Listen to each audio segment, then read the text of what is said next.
Biden, his thing which stuck out with me the most, it was kind of the most cringeworthy thing, is every time he would turn to the American people, I'm Yeah. talking that part was, oh. It was so cringeworthy every time he would do it because it felt so fake and so plastic and so rehearsed. Crap, I forgot the other point that I agree with Israel, but yeah, Trump did make another good solid point in there too. I Oh, felt it talked Biden, about China. um, not so much the China thing. I feel like that's kind of be a wash because it's going to be over some people's heads. I think because some people are going to still hold Trump responsible in certain ways for not doing certain things early. They're going to give him. I feel like it was good that he did shut down the borders at the time he did. That was a very smart move. But some of the other things and just him being on tape saying things that Oh yeah, it's just yeah. a When it comes to COVID, right, right.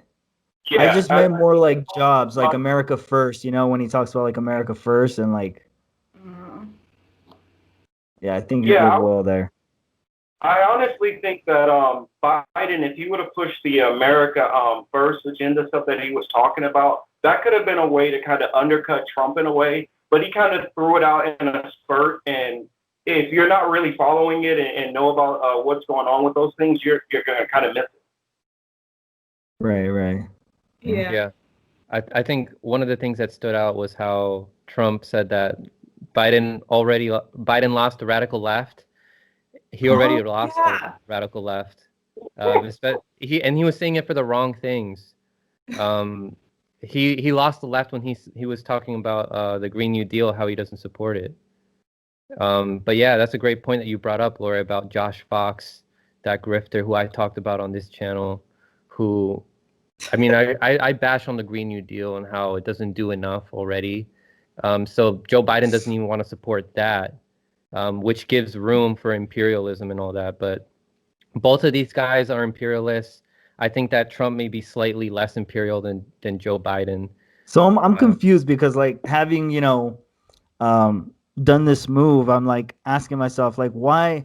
That's a problem I see. Like, okay, so this grifter guy, is it because he spent money, he raised money from companies, or what? What's the big beef with what the left is calling these like progressives?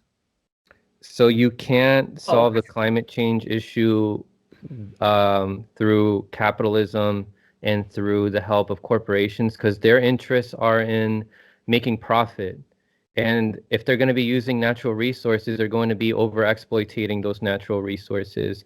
And most of the time, we're getting them from other countries. And so, if the other countries want to have those resources nationalized, we're going to install coups or we're going to sanction those countries until they play ball with us, and then those corporations are going to overexploitate those resources, and that also leads to environmental destruction. So Right, but is there a third option? Because right now I see working inside the system and outside the system. To your average person, what that means is working within the government structure or working outside the power structure, right? And working outside the power structure can look many different ways. But is there a third? When people think working outside the structure, they usually start 501c whatevers.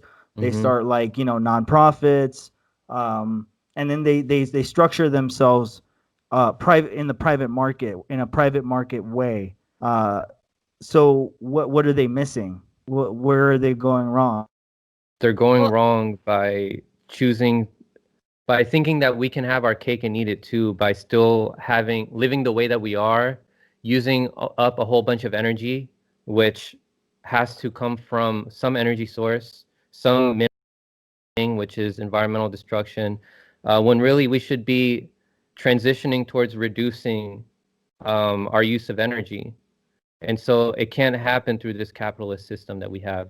well, Hmm. also another problem is have these groups like Sierra Club and Sunrise, and not only are they operating within the system, but in the case of Sunrise, as like Robbie Yeager revealed, they're Hmm. just straight up taking money from PACs funded by George Soros. Like you can't have that. And the problem is they're essentially co-opting a lot of the energy to, and kind of a desire for change and a genuine concern for the environment that a lot of people like my age have. And what groups like Sunrise are doing is they're essentially taking that energy and almost like co-opting and warping it to let it serve the needs of the very system that's creating a lot of these problems. Mm-hmm.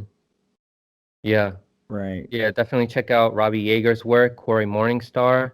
I'm going to be doing a lot of research on the co-optation of these environmental movements because it's really important for us to not be led towards the wrong direction for all this.